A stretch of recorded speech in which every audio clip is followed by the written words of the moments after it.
Magandang araw! Kung mahilig kayo sa paksiw na may maraming gulay at hindi malansa, panoorin nyo to. Dahil ituturo ko sa inyo kung paano nyo gawin. Una sa lahat, prepituhin muna natin ang ating isda.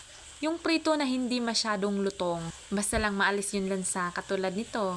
Prituhin lang natin ang both sides. Sa pamaraang ito, maalis yung lansa ng ating isda. Mas malinamnam ang resulta ng ating paksiw. Lumalabas yung katas niya at napupunta sa oil. Kaya, at the same pan, dito din tayo magluluto ng ating paksiw. Ang magandang gulay sa paksiw is okra, talong at ampalaya. Pero wala akong ampalaya, kaya itong okra, talong lang ang ating gagamitin. Kahit kukonti lang ang ating isda, marami naman tayong gulay, kaya mas masustansya, diba? Aside from that, mas tipid pa. Malinamnam kasi ang gulay pag nalagay sa paksiw na isda.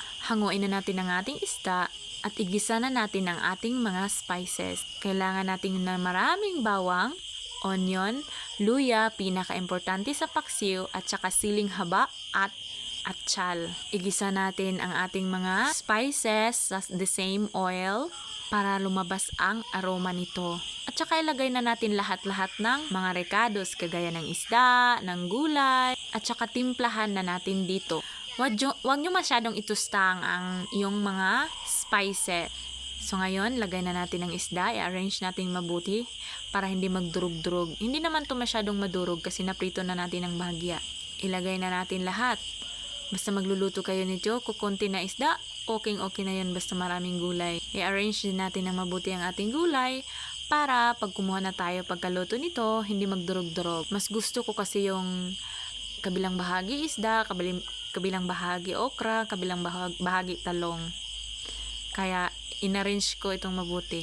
Sa pagtimpla naman nito, tansya-tansya lang ang ginagawa natin dito. Depende na sa inyong panlasa. Nilagyan ko lang ito ng half cup na suka, 2 cup ng tubig, 2 kutsara ng toyo, madaming paminta. Pwede nyo ning lagyan ng MSG kung gusto nyo, kasi ako naglalagay talaga ako ng MSG kahit konti lang. Tapos kung gusto nyo din magic sarap, meron kayo, pwede nyo lagyan. Kung may Knorr seasoning kayo, kagaya ng Knorr cube, pwede din, pero yung shrimp. Tapos, kung may liquid seasoning kayo, lagyan nyo din ng konti. Ang asin dito is half na kutsara kasi may lasa na yung isda natin. Tapos, takpan nyo, tapos pakuluan, steam nyo, pakuluan ng mga about 15 minutes, tapos buksan nyo ulit. Tapos, titingnan nyo kung luto na ba yung gulay at ang timpla okay na. Yun na yun.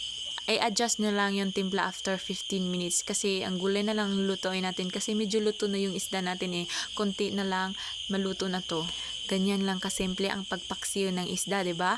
Napakasarap, napakasustansya. Makakain pa ang buong pamilya kasi madami na siya. Kung nagtitipid kayo sa ulam, ay ito na ang solusyon nyo. O, 'di ba?